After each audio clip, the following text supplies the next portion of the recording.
하나님의 부르심. 우리 이제 일반적으로 소명론을 공부할 때에 하나님의 부르심에는 항상 두 가지가 있다 그랬어요. 여러분들 어떻게 구원 받으셨습니까? 내가 하나님께 찾아간 게 아니죠. 하나님이 우리를 부르신 거예요. 그래서 이 하나님의 소명의 제일 중요한 것은 구원입니다. 구원. 하나님이 우리를 찾아오시고 부르셨기 때문에 우리가 구원을 받은 것이죠. 이 전적인 하나님의 은혜, 그 수많은 사람들 중에서 하나님이 저와 여러분을 하나님의 자녀로 불러주신 거예요. 그래서 우리가 구원을 받게 된 겁니다. 그래서 소명론의 제일 중요한 것은 구원이고, 두 번째, 항상 하나님이 우리를 부르실 때에는 몸못을 위한 부르심이라 그렇게 제가 설명을 드렸어요. 그러니까 여러분을 단지 구원해 주시는 데서 끝나는 게 아니라 하나님이 우리를 부르셔서 구원해 주시고 또 한 가지의 중요한 목적이 있어요. 그건 몸못을 위한 거예요. 목적입니다. 이런 의미에서 모든 그리스도인들은 사명자라 할 수가 있겠습니다. 사명자. 이제 물론 오늘 우리가 읽은 이 예레미야 말씀은 특별한 부르심이죠. 예레미야를 선지자로 세우시는 특별한 부르심인데, 이 소명론의 일반론은 그렇다는 이야기예요. 그래서 모든 그리스도인들은 다 하나님의 사명자입니다. 그래서 우리가 이 땅에 살아있는 동안은 다 우리의 삶에 의미가 있는 거예요. 그 의미를 다하며 하나님 데려가셔요. 그래서 우리가 이 땅에 살아있고 생명을 계속 연장시켜 주시고 오늘도 이렇게 새벽에 나와서 기도하게 하셨을 때는 하나님이 우리를 통해서 이루고자 하시는 것이 있는 겁니다. 여러분 오늘 새벽 기도 나오셨기 때문에 여러분에게 제일 중요한 사명은 새벽 기도, 기도의 사명, 여기 쓰시는 거죠. 하나님께서. 자, 오늘 이제 그 예레미야는 이미 구원받은 사람인데, 이미 소명받은 사람인데 특별히 하나님께서 이제 선지자로 다시 이렇게 부르시는 이야기입니다. 그러니까 똑같지는 않겠지만 오늘날에 이제 하나님이 부르셔서 구원받고 교회에서 이렇게 섬기다가 목사로 부르심을 받는 사람들이 있죠. 선교사로 부르심을 받는 사람도 있고, 똑같지는 않지만 그럼 비슷한 것에 해당된다고 여겨집니다. 자, 예레미야는 어느 날 자신에게 말씀하시는 하나님의 강력한 말씀을 듣게 됩니다. 4절에 보면 여호와의 말씀이 내게 임하니라. 그래서 여호와의 말씀이 내게 임하니라. 여러분 이렇게 살아가시면서 하나님이 나에게 이렇게 말씀하신다고 하는 강력한 하나님의 말씀을 이렇게 체험하면서 하십니까? 어떻습니까? 하나님이 어떻게 말씀하실까요? 보면 예레미야에게 말씀하셨다 그랬습니다. 자, 예레미야는 제사장의 가문에서 태어났습니다. 우리 서론 때 공부했죠? 제사장의 가문에서 태어나서 자랐습니다. 어려서부터 늘 하나님의 말씀을 읽고 묵상하고 들으면서 그런 문화 속에서 이렇게 예레미야는 자랐어요. 그런 의미에서 매일 하나님의 말씀으로 하나님이 찾아왔다고 생각할 수가 있는데, 그런데 어느 날 그의 인생에 일상의 하나님의 말씀을 넘어서는 하나님의 강력한 말씀이 들려온 거죠. 그게 뭐냐면은 예레미야를 하나님의 특별한 목적에 사용하시려고 하나님이 예레미야를 찾아오셔서 말씀하신 거예요. 오늘 그 말씀을 하고 있습니다. 자, 모든 성도들이 하나님의 말씀을 듣고 읽고 묵상합니다. 하나님의 말씀이 어떻게 찾아오시느냐, 하나님이 어떻게 우리에게 말씀하시느냐, 제일 중요한 게 뭐냐면은 설교를 듣는 거예요. 그래서 신명기에도 보면 샤마 이스라엘, 들으라 이스라엘아, 그리고 하나님의 말씀을 읽잖아요. 제일 중요한 거는 설교를 듣는 거예요. 그래서 예배 시간에 참여해서 하나님 말씀을 듣는 게 제일 중요합니다. 그 다음에 이제 여러분 개인적으로 성경을 읽고 묵상하는 거예요. 이게 죽은 문자가 아니죠. 그냥 이렇게 내버려 두면은 한 권의 책 같지만은 여러분이 기도하시면서 이 말씀을 읽으면 이 말씀이 그 자체도 하나님의 말씀이지만 이 말씀이 살아있고 운동력이 있다 그랬잖아요. 이 말씀이 살아서 움직이세요. 성령님께서 이 말씀을 통해서 우리에게 막 말씀하시죠. 여러분 성경 읽으면서 그런 체험을 하죠. 또 설교를 들으면서도 그런 체험을 합니다. 오늘 막 설교를 듣는데 하나님이 다 나에게 하시는 말씀처럼 막 들려서 회개하기도 하고 깨닫게 하기도 하고 용기를 얻기도 하고 그렇잖아요. 어떤 땐 성경을 나 혼자 집에서 이렇게 읊조리면서 읽다가 갑자기 글씨가 막 커지는 것 같고 그 말씀을 나에게 하나님이 막 나에게 말씀하시는 것처럼 들리죠. 그래서 하나님의 말씀이 우리에게 임하시는데 이게 무슨 저는 가만히 기도하는데 신비하게 창모야 이렇게 귀에다 말씀하시는 게 아니라 이미 하나님이 하시고자 하시는 말씀은 성경책에다 주셨어요. 그래서 이것을 설교로 들을 때, 또 여러분 읽고 묵상할 때 그때 성령께서 그 설교를 통하여 또는 이 여러분 읽는 말씀을 통하여 여러분이 임하시는 거죠. 찾아오는 거예요. 자, 그래서 우리 모든 성도님들이 설교를 듣고 읽으면서 늘 하나님 말씀을 듣고 은혜를 받습니다. 오늘도 이제 지금 하나님의 말씀을 듣고 하나님 말씀이 임하시는데, 그런데 어떤 때는 설교를 듣는 중에 혹은 성경을 읽는 중에 하나님께서 일상의 체험을 넘어서 강력하게 말씀하실 때가 있어요. 강력하게 가슴에 확 올 때가 있어요. 그때는 하나님이 그 일에 부르시는 거예요. 우리를 그 일에 부르시는 겁니다. 강력하게 부르시는 거죠. 이제 오래된 이야기입니다만은 한 집사님이 이제 그 당시 재정이 어렵고 막 이래가지고 여름 성경학교를 해야 되는데 재정 다 지출할 수가 없어가지고 70%만 지출하게 되고 막 이런 상황이었는데, 그때 이제 제가 주께서 쓰시겠다 하라는 이 설교를 했는데 그 설교를 한 집사님이 은혜를 받았는데, 그 말씀을 들을 때 그게 그냥 꽉, 항상 설교를 들어서 은혜를 받았지만은 그날 그 말씀은 주께서 쓰시겠다라가 팍 가슴에 찔려가지고, 그때 저게 몇백만 원을 가지고 목양실을 찾아와서 그 주일학교 여름 성경학교 하는데 모자라는 예산을 이걸로 채워주세요. 그리고 그걸 가져와서 쓴 적이 있어요. 그러니까 늘 하나님의 말씀을 듣고 은혜를 받았지만 어느 날은 그 주께서 쓰시겠다라고 하는, 주께서 쓰시겠다면 내가 다 드리겠습니다 하고 어린 나귀를 드렸던 그 말씀이 자기에게 확 온 거예요. 네가 해라. 그래 하나님이 네가 해라. 그래서 그걸 하나님 앞에 갖고 온 거죠. 우리 지금도 가끔씩 성도님들이 설교도 다 은혜를 받으셔가지고 가져온 적이 갖고 오십니다. 이거 성교비에 써주세요. 뭐 이걸 어디에 써주세요. 그러니까 하나님이 말씀하신 거예요. 가슴에 확 말씀하신 거예요. 네가 해라 그래가지고 강력한 체험을 우리도 할 때가 있어요. 자, 그것은 하나님이 그 일에 나를 부르시는 거예요. 순종해야 되죠, 우리는. 자, 하나님께서 예레미야에게 이렇게 말씀을 하셨어요. 어떤 말씀이 임했다 그랬는데 어떤 말씀이 임했느냐? 5절 한번 읽어보겠습니다. 시작.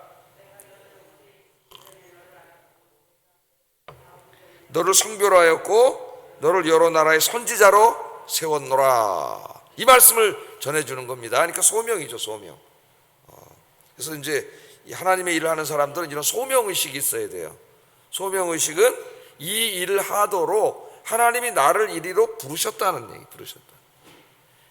주의 일을 할 때는 항상 이 하나님이 나를 이곳으로 부르셨다고 하는 의식을 가지고 해야 돼요. 이게 소명의식이에요.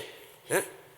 이 소명의식이 있어야 하나님이 맡겨준 사명을 신실하게 감당할 수가 있습니다. 그렇지 않으면 제가 목사라고 하지만 그냥 직업, 이걸 해서 먹고 살아야 되겠다 이런 생각을 가지고 있다면 전혀 소명의식이 없는 거죠. 그냥 일을 하면 되는 거예요. 그러나 나를 아영교회 담임 목사로 부르신 분이 하나님이라고 하는 강력한 소명의식에 사로잡혀 있다면 이 일을 소리할 수가 없는 거죠. 그래서 소명의식이 굉장히 중요해요. 오늘 예레미야의 소명이잖아요. 소명의식. 여러분들에게 하나님 직책을 주시고 이 새벽 기도도 이게 강력한 하나님의 사명입니다. 하나님이 나를 이 기도하라고, 이 나라와 민족과 교회와 하나님 나라를 위해 기도하라고 하나님이 나를 부르셨다. 이게 강력한 소명의식이에요.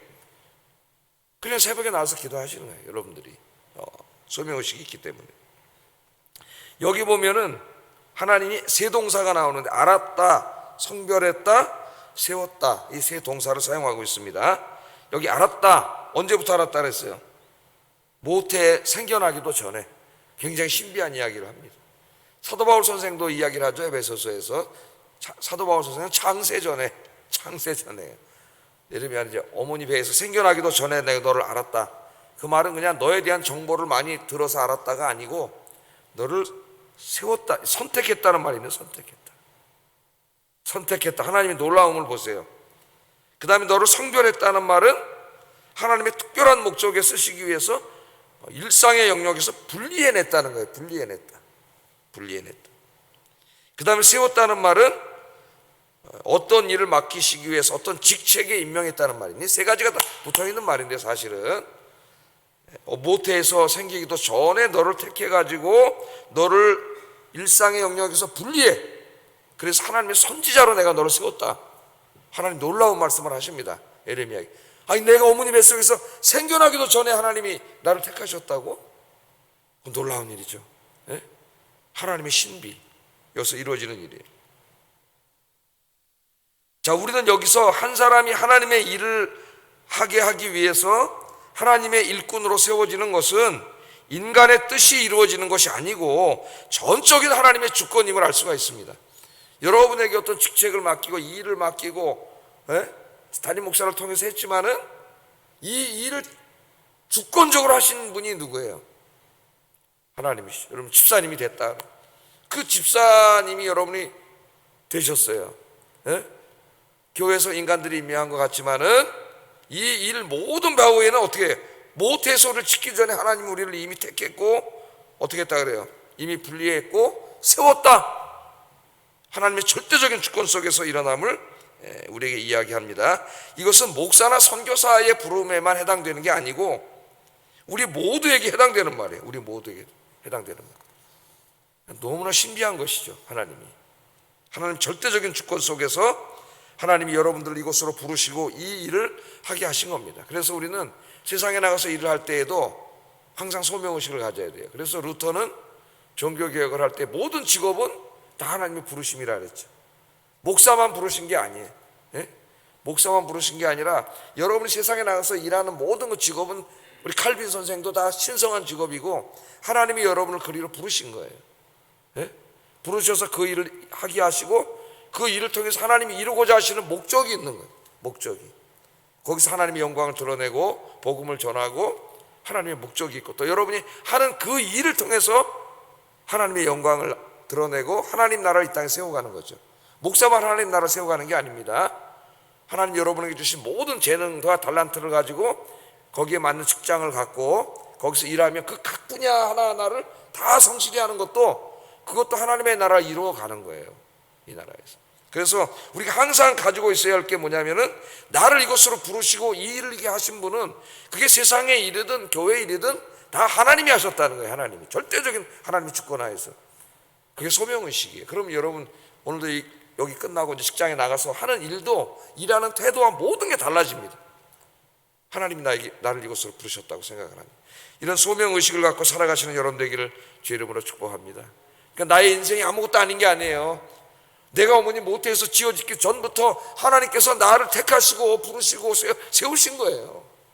그만큼 나는 하나님의 관심 속에 있는 사람이라는 거 꼭 잊지 마시기를 주의 이름으로 축복합니다.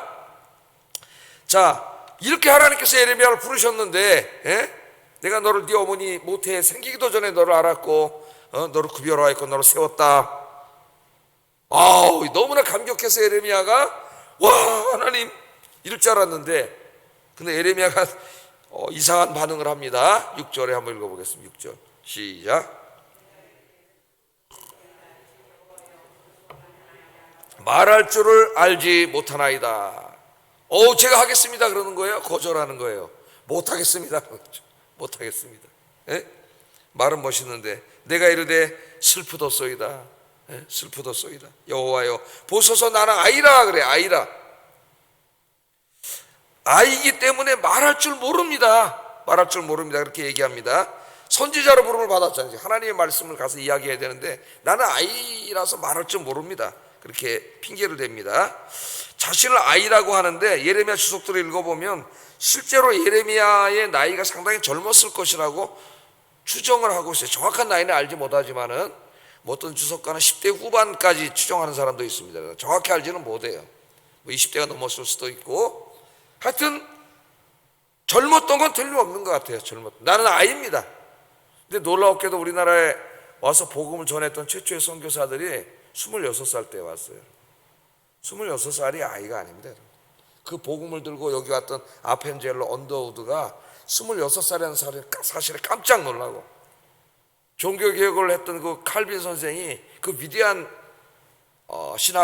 대신학 책인 기독교 강요의 초판 여러 번 이제 개정했는데요.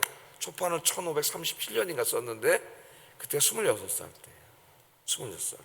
20대가 어린 아이가 아니에요. 어린 아이가. 하나님께서 부르셔서 엄청나게 쓰는 나이입니다. 근데 오늘 예레미야가 뭐라 그러냐면은 나는 아이입니다. 나는 말도 할 줄 모릅니다. 나 못하겠습니다. 그런 말이죠. 자, 예레미야는 영광스럽게도 하나님의 부르심을 받았는데 이걸 거절하는 거죠. 자, 이게 겸손을 표현한 걸까요? 나는 겸손을 표현했다고 생각하지 않아요. 이제 앞으로 예레미야서 전체가 전개되는 모습을 볼 때 하기가 싫은 거죠. 자, 하나님이 맡겨주신 일, 하나님이 나를 태어나기도 전부터 택하셔서 이 일을 맡기셨다고 하는 건 너무나 영광스러운 일이지만은, 여러분, 내가 해야 될 그 일이 그렇게 쉬운 일이 아닙니다. 인간적으로는 엄청난 고난과 역경과 수고를 해야 할 수 있는 일이에요. 죽을지도 몰라요. 왜? 이제 최고 권력자인 왕과 저 권력자들, 제사장, 저 가짜 선지자, 예언자들에게 가가지고 하나님의 말씀을 전하고 그들을 책망해야 되는 말씀, 죽을 수도 있어요. 하나님이 지금 하라고 하는 일이, 그 일이 쉽고 사람들이 다 부러워할 만하고, 와, 사람들이 다 옆에서 박수 쳐주고, 이런 일이면 누가 안 하려고 그러겠습니까? 누구도 다, 믿음 없는 사람도 다 하려고 그러지. 사람들에게 영광 드러나는 일은. 그런데 그 일이 아무도 알아주지 않는 일이고, 너무나 힘들고 어렵고, 그럴 때 그 일을 누가 하려고 그러겠어요?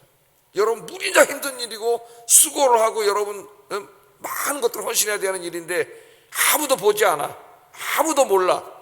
그 일을 계속 여러분 1년 이내 할 수 있겠습니까? 그건 정말 믿음 있는 사람이죠. 하나님만 바라보고. 대부분의 사람은 안 해요. 못 해요.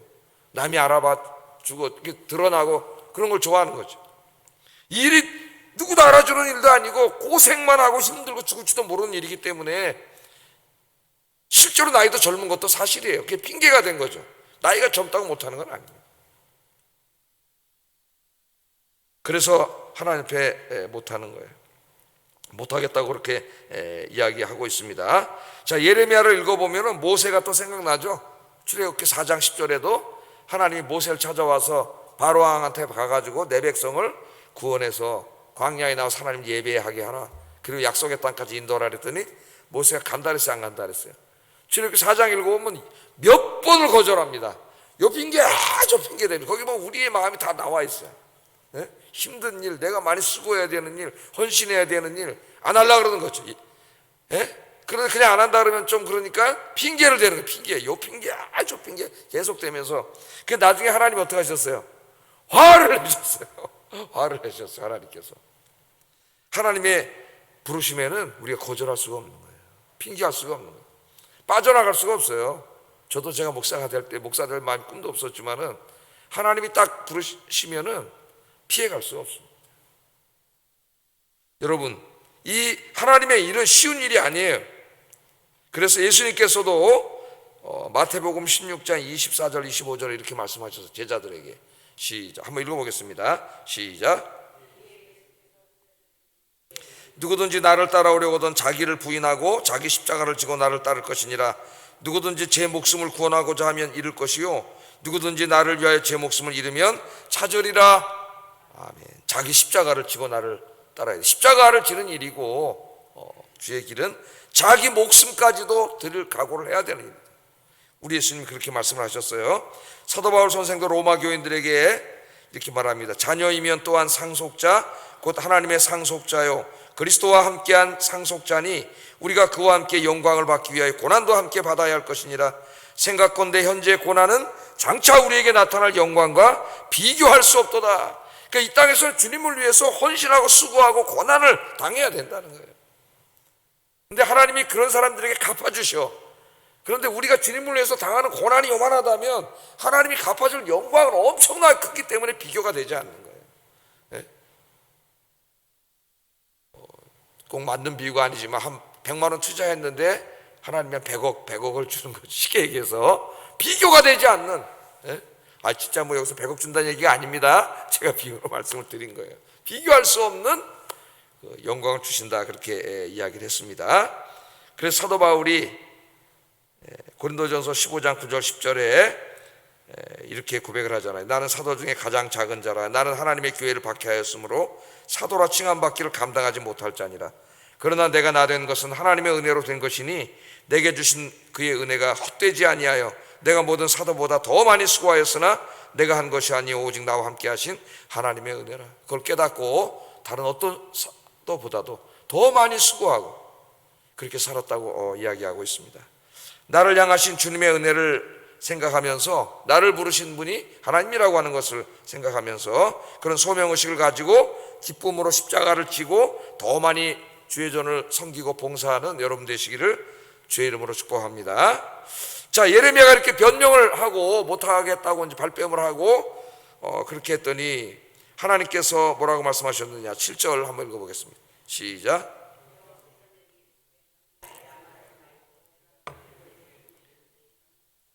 내가 네게 무엇을 명하든지 너는 말할지니라. 아멘. 하나님께서 일을 맡기실 때 핑계댈 수 없다. 순종해야 된다. 그렇게 말합니다. 하나님 뭐라 그러셔요 지금? 너는 아이라 하지 말라 그래. 아이라 하지 마라. 그럼 핑계대지 말라 그래.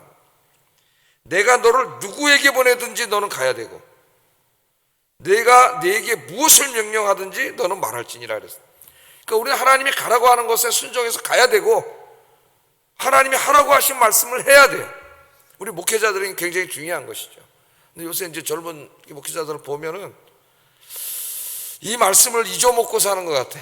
여기저기 가정이고 이런 거 저런 거 따지다가 어디 이런 것만 하고 있더라고. 그래서 이게 점점 타락이 신학교와 이렇게 목사들의 타락에서 시작되는구나 이런 생각을 갖게 돼요.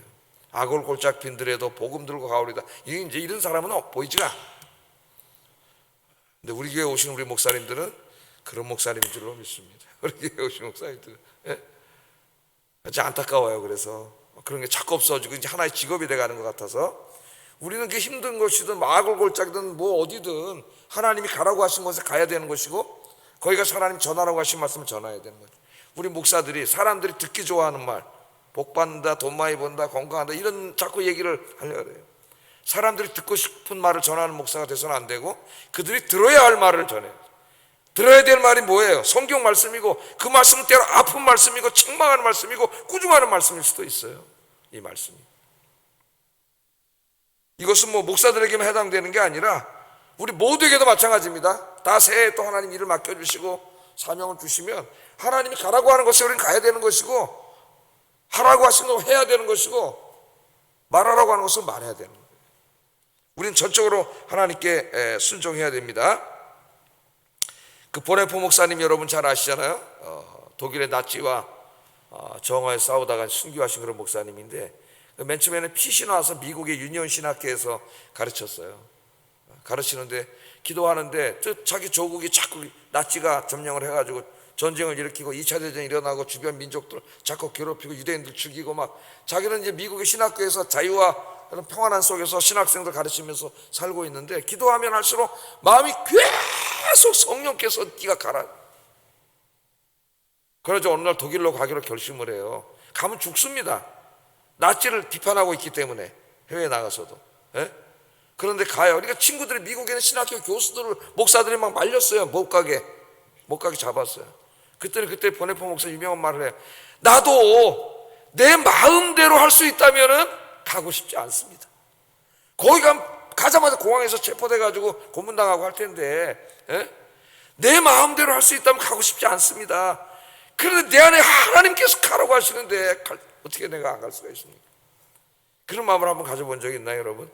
정말 나 인간적으로 좀 편안하게 이렇게 살고 싶은데 하나님께서 강력하게 말할 때가 있어요. 강력하게. 그 생각이 나요. 내가 너를 보내는 곳에 가고 내가 너에게 하라는 말을 해라. 첫째는 우리 목회자들이 명심해야 될 말씀이고, 두 번째는 우리 모두가 이 말씀을 명심해야 됩니다. 자, 하나님은 가라고만 말씀하지 않고 위로까지 해주셔서 약속까지 주십니다. 8절 9절 한번 읽어보겠습니다. 시작. 두려워하지 말라. 내가 너와 함께 하며 너를 구원하리라. 나 여호와의 말이니라 하시고, 여호와께서 그의 손을 내밀어 내 입에 대시며 여호와께서 내게 이르시되 보라 내가 내 말을 내 입에 두었노라. 이렇게 말씀하셔요. 자, 하나님께서 뭐라 그래요? 여기 제일 중요한 약속이 뭡니까? 두려워하지 말라. 두려워하지 말라는 말이 성경에 엄청나게 많이 나와요. 그거는 이 위대한 선지자들도, 믿음의 사람들도 어떤 힘든 환경 앞에서는 두려워했다는 거예요. 어떻게 보면 두려움은 우리 인간의 보편적인 감정이에요. 저 목사님 너무나 믿음이 있어서 안 두려워해. 그런 사람 없어요. 저도 두려워해요. 인간은 모두가 두렵습니다. 그런데 두려움 속에서도 어떻게 주의 일을 과감히 할 수가 있느냐, 목숨을 걸고. 바로 이거예요. 내가 너와 함께 하겠다 이 말이에요. 내가 너와 함께 하겠다. 하나님 뭐라 그러셔요? 두려워하지 마.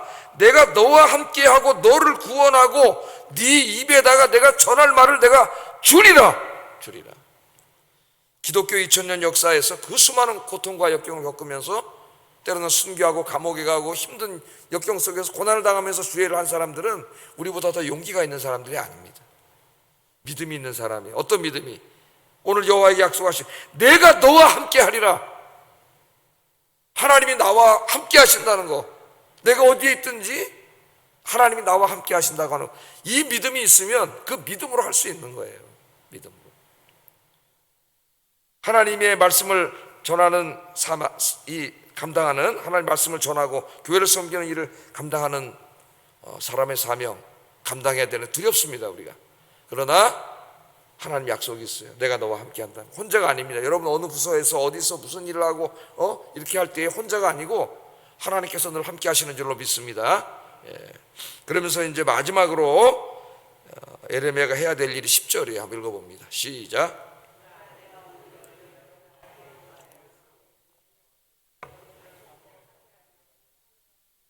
건설하고 심게 하였느니라 하시니라. 자, 에레미야가 해야 될 일이 뭐예요?